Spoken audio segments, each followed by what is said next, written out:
Science कहती है big bang, लेकिन कुरान ने उस वक्त का मंजर 1400 साल पहले ही बयान कर दिया था। क्या आप जानते हैं कि सूरज क्रिएशन का शुरुआत नहीं बल्कि आखिरी मरहला था? तो फिर इब्तिदा किससे हुई?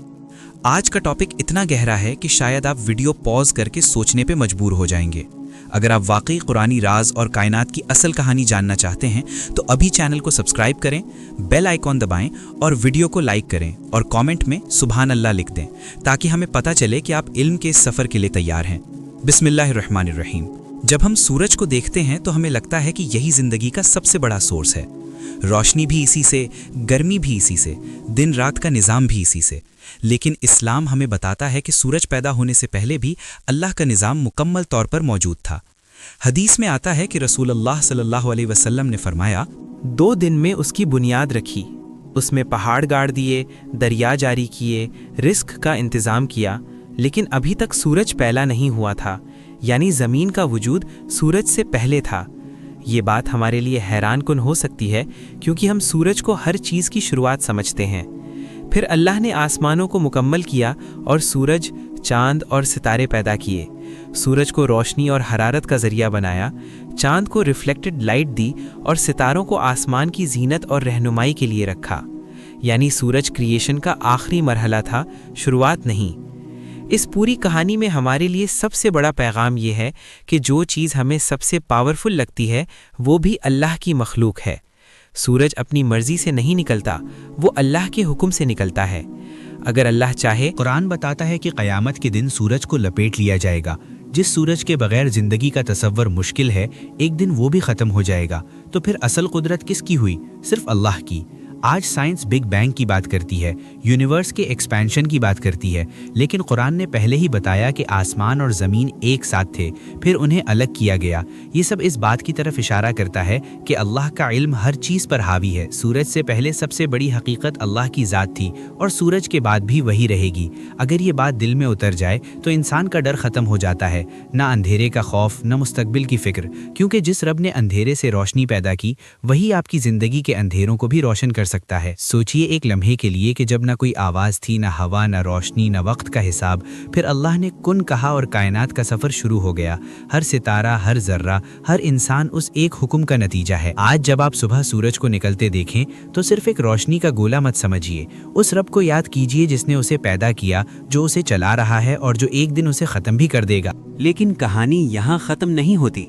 एक और सवाल पैदा होता है, जब कायनात बनी तो सबसे पहले क्या था? न सूरज, न चांद, न सितारे, सिर्फ अल्लाह का हुक्म। और जब अल्लाह ने कायनात को पैदा करना चाहा तो किसी मटीरियल, किसी टूल, किसी मदद की ज़रूरत नहीं पड़ी। सिर्फ एक इरादा और तख्लीक का सिलसिला शुरू हो गया। सोचिए, इंसान जब कोई चीज़ बनाता है तो उसे वक्त लगता है, मेहनत लगती है, प्लानिंग लगती है, मगर अल्लाह के लिए प्लानिंग और एग्जीक्यूशन अलग चीज़ें नहीं, उसका इरादा ही तख्लीक है। ये कॉन्सेप्ट इंसान के लिए समझना मुश्किल है, लेकिन यही अल्लाह की कुदरत का असल मतलब है। आज हम यूनिवर्स की एज कैलकुलेट करते हैं, लाइट ईयर्स नापते हैं, गैलेक्सीज काउंट करते हैं, लेकिन जितना आगे साइंस बढ़ती जा रही है उतने ही नए सवाल पैदा हो रहे हैं। हर डिस्कवरी के बाद एक और मिस्ट्री खुल जाती है, जैसे कायनात खुद कह रही हो, अभी बहुत कुछ बाकी है। और एक और गहरी बात, हर चीज़ मूवमेंट में है।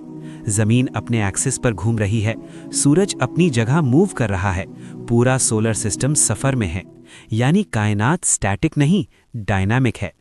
ये लगातार हरकत इस बात का सबूत है कि निज़ाम चल रहा है। फिर इंसान की पैदाइश को देखिए, इसी ज़मीन पर जिसे केयरफुली प्रिपेयर किया गया, पानी का निज़ाम, हवा का बैलेंस, टेम्परेचर का कंट्रोल, सब कुछ इस तरह सेट किया गया कि ज़िंदगी मुमकिन हो सके। अगर ऑक्सीजन थोड़ी ज़्यादा होती तो आग हर वक्त भड़कती, थोड़ी कम होती तो सांस लेना मुश्किल होता। ये परफेक्ट बैलेंस सिर्फ फिज़िक्स का इक्वेशन नहीं, ये हिकमत का निज़ाम है। और सबसे हैरत अंगेज़ बात, इतनी वसी कायनात के बावजूद अल्लाह इंसान को भूलता नहीं। आपकी एक दुआ, एक आंसू, एक ख्याल भी उससे छुपा हुआ नहीं। सोचिए, जिस रब ने बिलियंस गैलेक्सीज क्रिएट की, वो आपकी छोटी सी दुआ भी सुनता है। क्या ये तसल्ली के लिए काफ़ी नहीं? اب ذرا فیوچر کے بارے میں سوچئے، جس طرح ابتدا ہوئی اسی طرح ایک انتہا بھی ہوگی۔ اگر آپ کو یہ ویڈیو پسند آئی اور آپ ایسے ہی قرآنی راز اور گہری اسلامک نالج چاہتے ہیں تو ابھی چینل کو سبسکرائب کریں، ویڈیو کو لائک کریں اور کامنٹ میں اللہ اکبر لکھ دیں تاکہ یہ پیغام زیادہ سے زیادہ لوگوں تک پہنچے، کیونکہ علم کا یہ سفر یہیں ختم نہیں ہوتا، یہ تو بس ابتدا ہے۔ السلام علیکم ورحمۃ اللہ وبرکاتہ۔